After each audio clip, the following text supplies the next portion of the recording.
Bhavat media news కి స్వాగతం. ముందుగా ముఖ్యాంశాలు. ఇతర దేశాల రాజకీయాలపై దృష్టి. గ్లోబల్ కింగ్ మేకర్ గా అవతారం ఎత్తనున్న మాస్.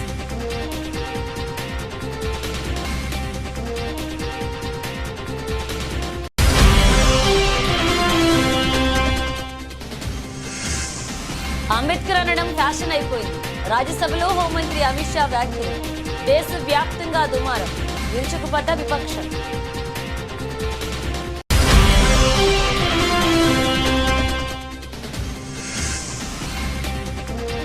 జమిలి ఎన్నికల బిల్లుపై సంయుక్త పార్లమెంటరీ కమిటీ. 31 మంది ఎంపీలలో ప్రియాంక గాంధీకి చోటు.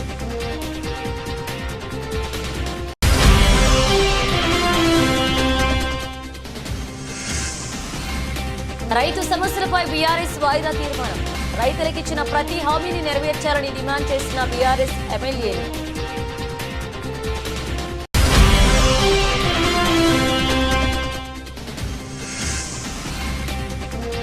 అమరావతి పునర్నిర్మాణంపై చంద్రబాబు సర్కార్ ఫుల్ ఫోకస్. పనులపై కీలక భేటీ.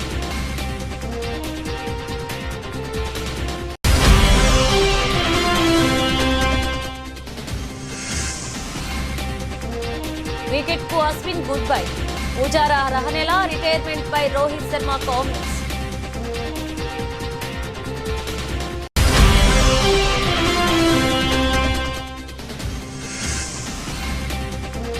తాలిబొట్టుతో ముంబై పార్టీకి వెళ్లిన కీర్తి సురేష్. తెగ వైరల్ చేస్తున్న బాలీవుడ్ మీడియా.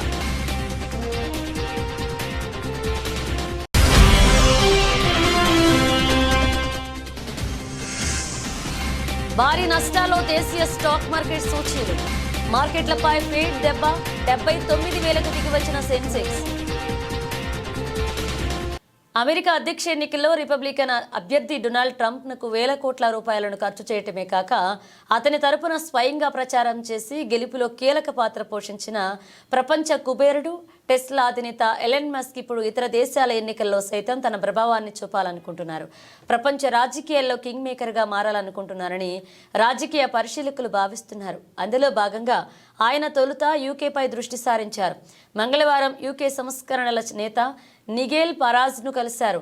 మస్క్ ఆయనను కేవలం ప్రచారం కోసం మాత్రమే కలవలేదని, ఫరాజ్కు రానున్న ఎన్నికల్లో ఆయన $1 మిలియన్ విరాళాన్ని ఇవ్వనున్నారని యూకే టెలిగ్రాఫ్ ఒక వార్తా కథనంలో పేర్కొంది. మస్క్ మన వెనక ఉన్నాడనడంలో ఎలాంటి సందేహం లేదు. విరాళాలకు సంబంధించి ఆయనతో చర్చలు జరుగుతున్నాయని ఫరాజ్ టెలిగ్రాఫ్ తెలిపారు. గ్లోబల్ కింగ్ మేకర్గా మారుదామనుకుంటున్నారని టెలిగ్రాఫ్లో పేర్కొంది.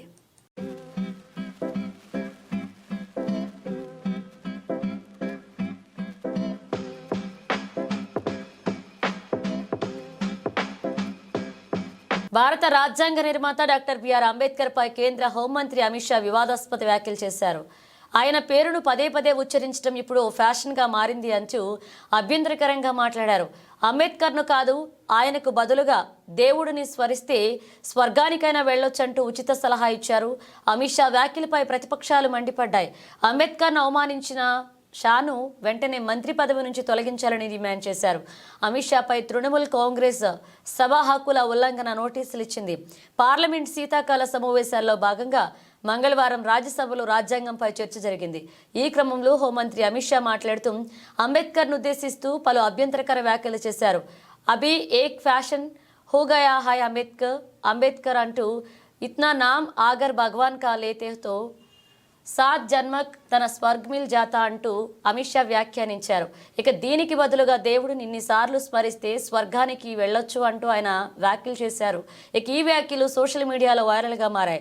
షా వ్యాఖ్యలు విపక్ష నేతలు సహా నెటిజన్లు కూడా ఖండించారు.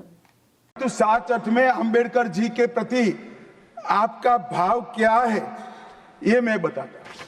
मान्यवर अंबेडकर जी को देश की पहली कैबिनेट से इस्तीफा क्यों दे दिया?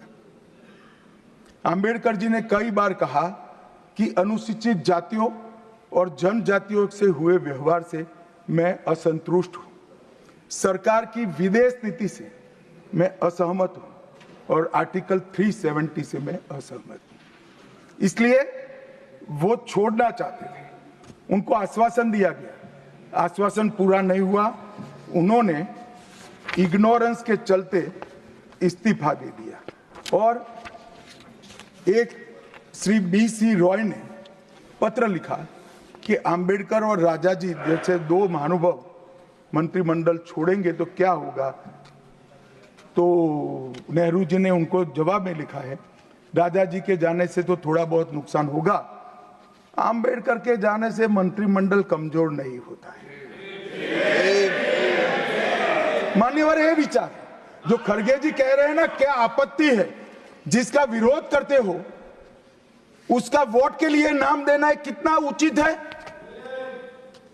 क्योंकि अब अंबेडकर जी को मानने वाले पर्याप्त संख्या में आ गए हैं, इसलिए आप अंबेडकर अंबेडकर कर रहे हो। मान्यवर, मुंबई के मेयर ने एक पत्र लिखा था कि मऊ में अंबेडकर जी का स्मारक बनाना चाहिए। मऊ में जो अंबेडकर जी का जन्म स्थान था, सुझाव लिखा। उन्होंने कहा आमतौर पर स्मारक निजी पहल से बनाने चाहिए, यदि सरकार किसी प्रकार की सहायता करती है तो वो उचित नहीं होगा। उनके कितने स्मारक बने साहब? कोई स्मारक अंबेडकर जी का नहीं बना, देश भर में नहीं बना। अंबेडकर जी के स्मारक कब बने? जब भारतीय जनता पार्टी सत्ता में आई, तब मऊ में डॉक्टर अंबेडकर के जन्म स्थान पर स्मारक बना, लंदन में अध्ययन करते थे वहां स्मारक बना, नागपुर में शिक्षा दीक्षा वहां बना, दिल्ली में महापरिनिर्वाण स्थल पर बना और मुंबई में चैत्य भूमि में भी बन रहा है। हमने 5 तीर्थ बनाए महामानव। ఒకే దేశం ఒకే ఎన్నికల బిల్లుకు సంబంధించి జేపీసీ ఏర్పాటైంది. వన్ నేషన్ వన్ ఎలక్షన్ కోసం భారతీయ జనతా పార్టీ పార్లమెంట్ సభ్యులు పీపీ చౌదరి జేపీసీ చైర్మన్ గా ఉంటారు. ఇక జేపీసీ నుంచి బీజేపీ సభ్యులు పీపీ చౌదరి, బన్సూరి స్వరాజ్, సీఎం రమేష్, పరుషోత్తం రూపాలా, అనురాగ్ ఠాగూర్, భర్తీహరి మహాతాత్, అనిల్ బల్లూరి, అలాగే వీడి శర్మ, విష్ణుదయాళ్ రామ్ బీజేపీ సభ్యులు కాగా జేపీసీలో కాంగ్రెస్ సభ్యురాలు ప్రియాంక గాంధీ వాద్రా లోక్సభ నుంచి నియమితులయ్యారు. అలాగే మనీష్ తివారీ, సుఖదేవ్ భగత్ కాంగ్రెస్ సభ్యులు కమిటీలో చోటు కల్పించారు. ఇక సమాజ్వాదీ పార్టీ నుంచి ధర్మేంద్ర యాదవ్ సభ్యుడిగా ఉంటారు. అదే సమయంలో ఈ కమిటీలో టీఎంసీ నుండి కళ్యాణ్ బెనర్జీ, టీడీపీ నుంచి హరీష్ బాలయోగి, ఎన్సీపీ నుండి సుప్రియా సూలే, శరద్ పవార్, శివసేన షిండే, శ్రీకాంత్ షిండే, ఆర్ఎల్డీ నుండి చందన్ చౌహాన్, జనసేన నుండి బాలశౌరి వల్లభనేని ఉంటారు. ఈ కమిటీలో రాజ్యసభ నుంచి 10 మంది సభ్యులు ఉంటారు. మంగళవారం లోక్సభలో వాడివేడి చర్చ తర్వాత 2 వన్ నేషన్ వన్ ఎలక్షన్ బిల్లును ప్రవేశపెట్టారు. దీనికి రాజ్యాంగ సవరణ అవసరం. బిల్లులపై చర్చ సందర్భంగా రాజ్యాంగం 129వ సవరణ బిల్లు, 2024 కేంద్రపాలిత ప్రాంతాల చట్టాల సవరణ బిల్లు, 2024 ప్రాతిపాదిత చట్టాలపై ప్రతిపక్షాలు అడ్డు చెప్పాయి. ఇక పార్టీలు ఓట్ల విభజన కోరాయి. దీనికి అనుకూలంగా 269 మంది, వ్యతిరేకంగా 198 మంది సభ్యులు ఓటు వేశారు. ఈ నేపథ్యంలో కాంగ్రెస్కు చెందిన ప్రియాంక గాంధీ వాద్రా, ఎన్సీపీ నేత సుప్రియా సూలే, బీజేపీ నేత అనురాగ్ ఠాకూర్తో సహా 21 మంది లోక్సభ ఎంపీలు, 10 మంది రాజ్యసభ ఎంపీలు సంయుక్త పార్లమెంటరీ కమిటీలో భాగమయ్యారు. ప్రభుత్వం తిరస్కరించిన ముసాయిదా చట్టాలను రాజ్యాంగ సవరణ బిల్లు, సాధారణ బిల్లు, సమైక్య నిర్మాణంపై దాడిగా ప్రతిపక్ష పార్టీలు పేర్కొన్నాయి. ఈ బిల్లులు రాజ్యాంగ విరుద్ధమని కాంగ్రెస్ ఎంపీ ప్రియాంక గాంధీ అన్నారు. ఇది మన దేశ సమైక్య విధానానికి విరుద్ధమన్నారు. బిల్లును విపక్షాలు వ్యతిరేకిస్తున్నాయి. మరోవైపు బీజేపీ దాని మిత్రపక్షాలైన టీడీపీ, జేడీయూ, శివసేన బిల్లులను గట్టిగా సమర్థించాయి. తరచూ ఎన్నికల అభివృద్ధి కార్యక్రమాలకు ఆటంకం కలిగిస్తాయని, ఏకకాలంలో ఎన్నికలు నిర్వహించడం వల్ల ఎన్నికల ఖర్చు తగ్గుతుంది అని, ప్రోత్సాహం లభిస్తుందని పేర్కొంటున్నాయి.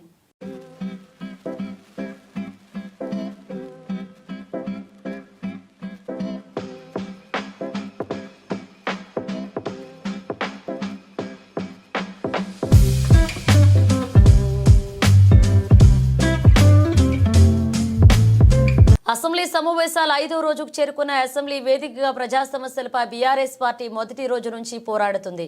ఇందులో భాగంగా రైతు సమస్యలపై వాదా తీర్మానం ఇచ్చింది. పెట్టుబడి సాయంతో పాటు 2 లక్షల వరకు ప్రతి రైతుకు రుణమాఫీ చేయడంతో పాటు రైతులకిచ్చిన ప్రతి హామీని నెరవేర్చాలని డిమాండ్ చేసింది.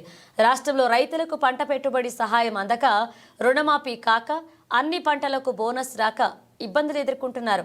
అందువల్ల ప్రభుత్వం ఇచ్చిన హామీ మేరకు రైతులకి యాసంగికి వానాకాలంతో కలిపి ఎకరాకు 15,000 చొప్పున పెట్టుబడి సాయం అందించాలి. 2 లక్షల వరకు అందరూ రైతులకు రుణమాఫీ చేయాలని, అన్ని పంటలకు వెంటనే బోనస్ చెల్లించాలని కోరుతూ దీనిపై అసెంబ్లీలో చర్చించాలని ప్రతిపాదించింది.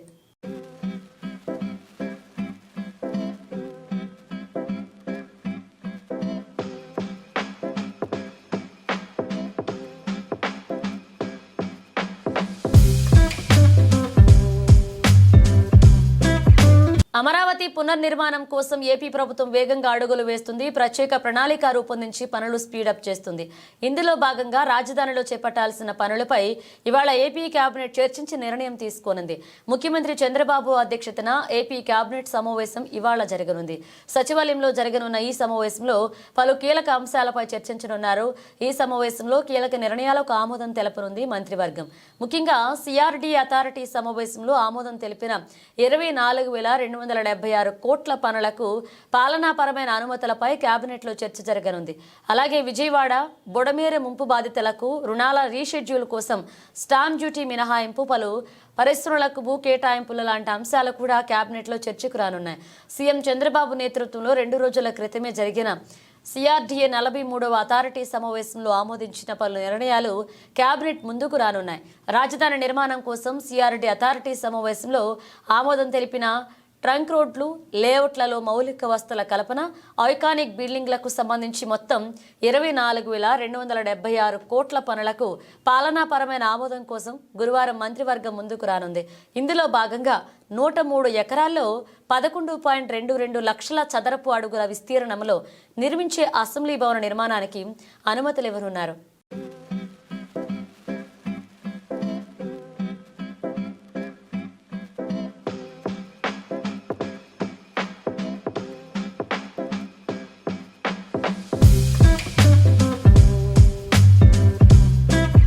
వనపర్తి జిల్లా పెబ్బేరు మున్సిపల్ కేంద్రంలోని 3వ వార్డులో జర్నలిస్టుల కాలనీలో నిన్నటి వరకు ఆహ్లాదకరమైన ప్రకృతి వనాన్ని అందిస్తూ చెట్లతో కళకళలాడుతూ ఉన్న పురపాలక ట్రీ పార్క్ మరియు తెలంగాణ క్రీడా ప్రాంగణం దగ్గర రాత్రికి రాత్రి మొత్తం చెట్లను జేసీబీతో మున్సిపల్ పాలక వర్గం తొలగించిందని కాలనీ వాసులు తెలియజేశారు.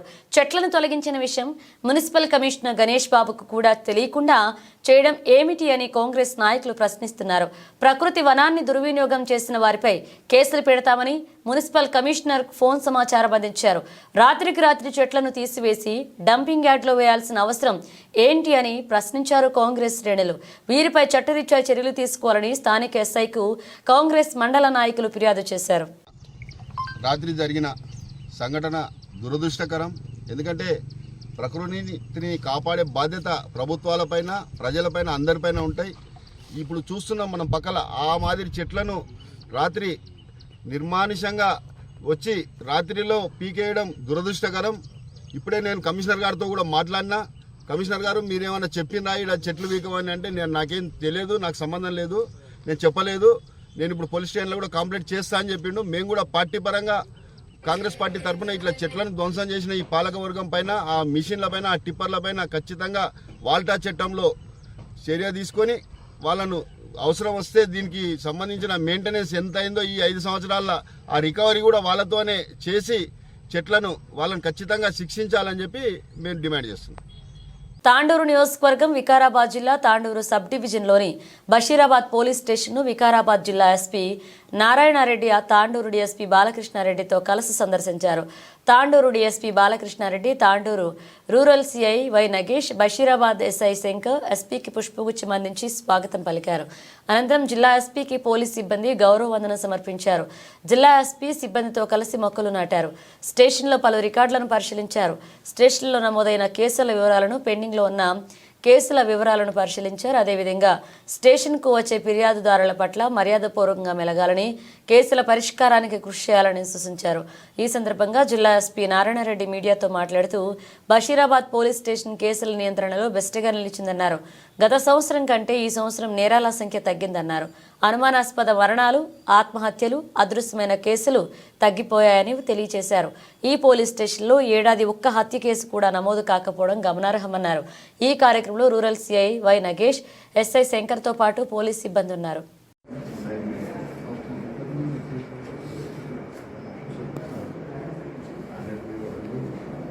ఫ్యాటల్ రోడ్ యాక్సిడెంట్స్ అండ్ ఇవి కొద్దిగా పెరిగాయి. అంటే పెరగడం అంటే in the sense last year మనకు రోడ్ యాక్సిడెంట్స్ లాస్ట్ ఇయర్ ఒక 5 పెరిగాయి, 5 రోడ్ యాక్సిడెంట్స్ పెరిగాయి. ఇవి కూడా non fatal road accidents, fatal road accidents. So ఎక్కడైతే మరణం సంభవించని యాక్సిడెంట్స్ మనకి ఒక 5 రోడ్లు పెరిగాయి లాస్ట్ ఇయర్.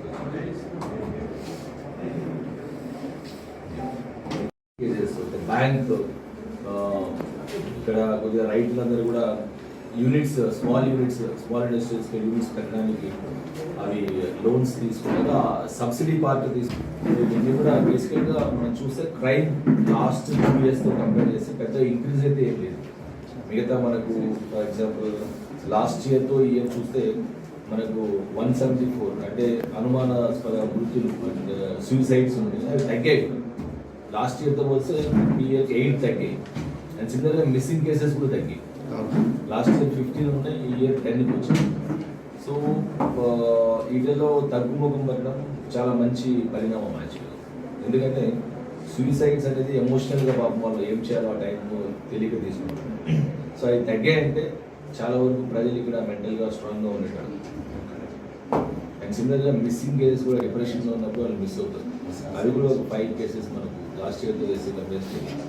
మిగతా మనకు సింపుల్ కేసెస్ కావాలి, లేకపోతే అదర్ ఐపీసీ కేసెస్ కానీ ఇంతకుముందు లాస్ట్ ఇయర్ ఎట్లా మనకు 22, 23లో ఎట్లా ఉన్నాయి, మిగతా నార్మల్ కేసులు కూడా అట్లా ఉన్నాయి. యాక్సిడెంట్ కేసెస్ కావచ్చు, సింపుల్గా బిలీవేస్ కావచ్చు, లేకపోతే అండ్ ఈ సంవత్సరం ఇంకా చెప్పాలంటే ఒక మర్డర్ కూడా లేదు. ఇది ఒక మర్డర్ కూడా రికార్డ్ అవ్వలేదు. లాస్ట్ ఇయర్ 2 మర్డర్స్ మనకు బషీరాబాద్లో ఉన్నాయి. ఈ సంవత్సరం నాట్ ఏ సింగిల్ మర్డర్. చాలా బాగా మంచిగా మర్డర్స్ అట్లాంటి ఏం లేకుండా పోలీసింగ్ చేసినట్టు మనం భావించాలి. తాండూరు నియోజకవర్గం వికారాబాద్ జిల్లా తాండూరు పట్టణంలో తాండూరు మాజీ ఎమ్మెల్యే పైలట్ రోహిత్ రెడ్డి ఆధ్వర్యంలో తాండూరులోని ఆయన నివాసంలో నిర్వహించిన అయ్యప్ప స్వామి బడి పూజ అంగరంగ వైభవంగా జరిగింది. అయ్యప్ప స్వాములు వందలాదిగా తరలివచ్చిన అయ్యప్ప స్వామి భజనలు, సంకీర్తనలు, అయ్యప్ప స్వామి నామస్మరణతో తాండూరు పట్టణం మారుమోగింది. అదేవిధంగా అయ్యప్ప స్వామి పల్లకి భక్తి శ్రద్ధలతో ఆడుతూ పాడుతూ అయ్యప్ప నామస్మరణ పఠిస్తూ కొనసాగించారు. ఈ సందర్భంగా మాజీ ఎమ్మెల్యే పైలట్ రోహిత్ రెడ్డి మాట్లాడుతూ అయ్యప్ప స్వామి ఆశీస్సులతో నియోజకవర్గ ప్రజలు సుభిక్షంగా ఉండాలని స్వామివారిని వేడుకున్నట్లుగా తెలియజేశారు. ఈ కార్యక్రమంలో వివిధ పార్టీల ప్రజా ప్రతినిధులు, వివిధ గ్రామాల ప్రజలు పాల్గొన్నారు.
బలగం మూవీ ఫేమ్ జానపద కళాకారులు మొగిలయ్య ఈ రోజు ఉదయం మృతి చెందారు.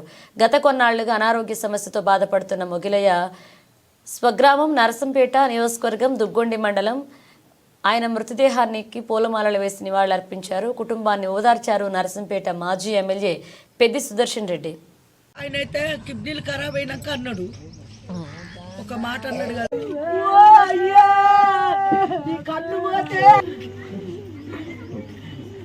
నాన్న బలగం మొగిలయ్య పొద్దుగాల కిడ్నీల ప్రాబ్లంతో బీపీ డౌన్ వచ్చి చనిపోయాడు మార్నింగ్ 3 గంటలకు.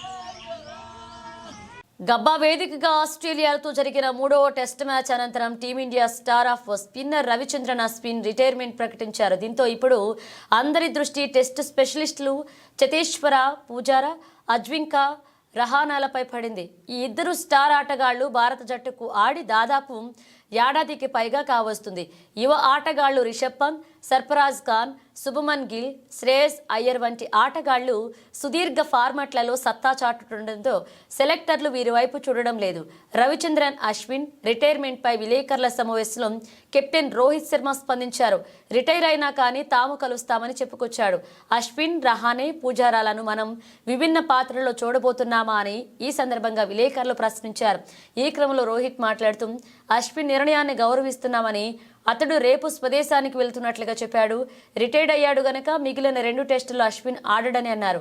అదే సమయంలో రహానే, పూజారా గురించి మాట్లాడుతూ కాస్త కన్ఫ్యూజ్ అయ్యాడు. ఈ ముగ్గురు రిటైర్ అయ్యారని చెప్పుకొచ్చాడు. వెంటనే తేరుకుని పూజారా, రహానేలు ఇంకా రిటైర్మెంట్ ప్రకటించలేదనే విషయాన్ని గుర్తు చేశాడు. దీంతో అక్కడ నవ్వులు విరిశాయి. రహానే, పూజారాలు ఇంకా క్రికెట్ ఆడుతున్నారు, వారిద్దరి ఇంకా దారులు మూసుకుపోలేదన్నారు. మంచి ప్రదర్శనలు చేస్తే జట్టులో చోటు దక్కుతుందన్నారు. ఈ సిరీస్లో మరేమైనా సర్ప్రైజులు, రిటైర్మెంట్లు ఉన్నాయా అని ప్రశ్నించగా ప్రస్తుతానికి ఏమీ లేవంటూ రోహిత్ శర్మ చెప్పారు.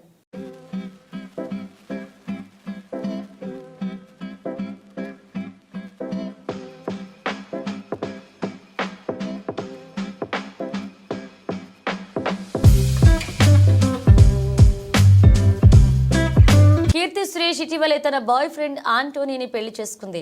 గోవాలో డిసెంబర్ 12న వీరి వివాహం మొదట హిందూ సాంప్రదాయంలో, ఆ తర్వాత క్రిస్టియన్ సాంప్రదాయంలో జరిగింది. పెళ్లిలో తాళిబొట్టు కడతారని తెలిసిందే. కానీ చాలా మంది సెలబ్రిటీలు పెళ్లైన తర్వాత వాళ్ళ వర్క్ నేపథ్యంలో తాళిబొట్టు లేకుండానే బయటికి వస్తారు. పార్టీలలో, ఈవెంట్స్లో పాల్గొంటారు. ముఖ్యంగా బాలీవుడ్లో పెళ్లైన ఏ హీరోయిన్ కూడా తాళిబొట్టుతో కనిపించదు. తాజాగా కీర్తి సురేష్ పెళ్లి తర్వాత ముంబైలో జరిగిన ఓ పార్టీకి వెళ్ళింది.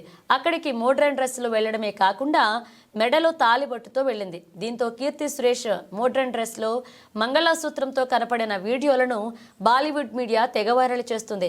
దీంతో పలువురు ఆమెను అభినందిస్తుంటే మరికొంతమంది మాత్రం రీసెంట్గానే కదా పెళ్లయింది, అందుకే వేసుకుంది అని, కొంతమంది ఆ మోడ్రన్ డ్రెస్ మీద తాళిబొట్టు అవసరమా అంటూ రకరకాల కామెంట్స్ చేస్తున్నారు. మొత్తానికి కీర్తి తన పెళ్లితో కంటే పెళ్లి తర్వాత పార్టీకి ఇలా తాళిబొట్టుతో కనిపించి బాలీవుడ్లో బాగా వైరల్ అవుతుంది.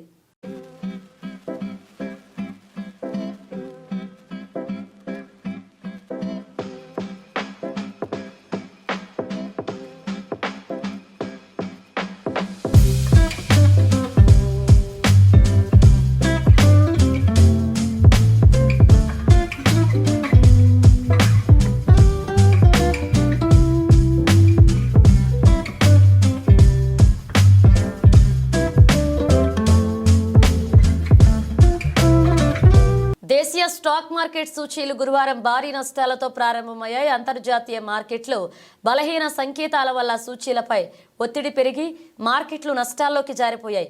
ఉదయం 9:30కి సెన్సెక్స్ 948 పాయింట్లు పడిపోయి 79,169 వద్ద ట్రేడ్ అవుతుండగా నిఫ్టీ 307 పాయింట్లు తగ్గి 23,891 వద్ద కొనసాగుతుంది. మార్కెట్ ప్రారంభంలోనే సెన్సెక్స్ 900 పాయింట్లు నష్టపోయింది. సెన్సెక్స్ 30 సూచీలోని కొన్ని ప్రముఖ కంపెనీల షేర్లు నష్టాల్లో కొనసాగుతున్నాయి. ఇవి Infosys, Asian paints, Tata steel, SBI, tech Mahindra, Bajaj finance, ICICI bank, HCl technologies, Bajaj finance వంటి కంపెనీలు. కానీ హెచ్యుఎల్, ఐటీ, సన్ఫార్మా షేర్లు మాత్రం లాభాల్లో ట్రేడ్ అవుతున్నాయి. అంతర్జాతీయ మార్కెట్లో బ్రెంట్ క్రూడ్ బ్యారెల్ ధర $73.10 వద్ద ట్రేడ్ అవుతుంది. బంగారం ఔన్స్ ధర $2,622 వద్ద ఉంది. డాలర్తో రూపాయి మారకం విలువ 85.06 వద్ద కొనసాగుతుంది. అమెరికా ఫెడరల్ రిజర్వ్ కీలక రేట్లతో 25 బేసిస్ పాయింట్ల కోత విధించి ప్రస్తుతం ఉన్న 4.50 మైనస్ 4.175 శాతాన్ని 4.25 మైనస్ 4.50 శాతానికి తగ్గించింది. ఇది ఉద్యోగ, ద్రవ్యోల్బణ గణాంకాల్లో వచ్చిన ప్రగతి నేపథ్యంలో జరిగింది. కానీ భవిష్యత్తులో వడ్డీ రేట్లు ఇంకా తగ్గకపోవచ్చు అని ఫెడ్ బలమైన సంకేతాలు ఇచ్చింది. దీన్ని అనుసరించి నిన్నటి ట్రేడింగ్ సెషన్లో అమెరికా మార్కెట్లు భారీగా క్షీణించాయి. Dow Jones 2.58%, S&P 2.95%, Nasdaq 3.56 నష్టపోయాయి.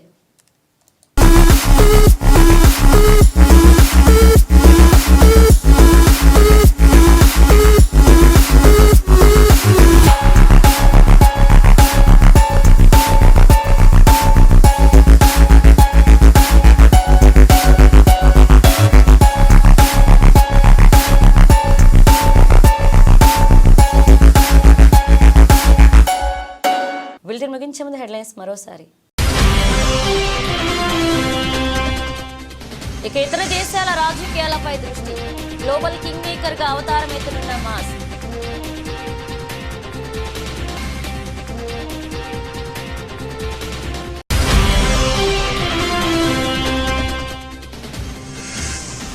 Ambedkar అనడం ఫ్యాషన్ అయిపోయింది. రాజ్యసభలో హోంమంత్రి అమిత్ షా వ్యాఖ్యలు. దేశవ్యాప్తంగా దుమారం. విరుచుకుపడ్డ విపక్షం.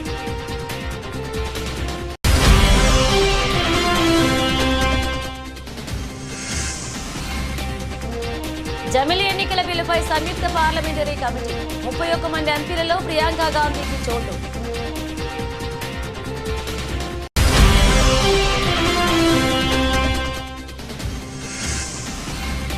రైతు సమస్యలపై బీఆర్ఎస్ వాయిదా తీర్మానం. రైతులకిచ్చిన ప్రతి హామీని నెరవేర్చాలని డిమాండ్ చేసిన బీఆర్ఎస్ ఎమ్మెల్యేలు.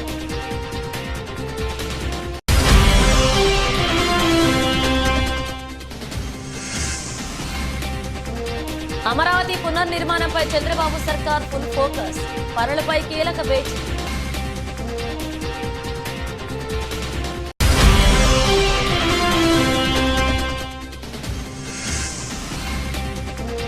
క్రికెట్ కు అశ్విన్ గుడ్ బై.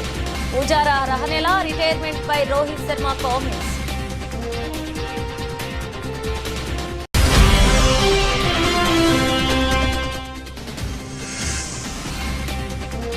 తాలిబొట్టుతో ముంబై పార్టీకి వెళ్లిన కీర్తి సురేష్. తెగ వైరల్ చేస్తున్న బాలీవుడ్ మీడియా.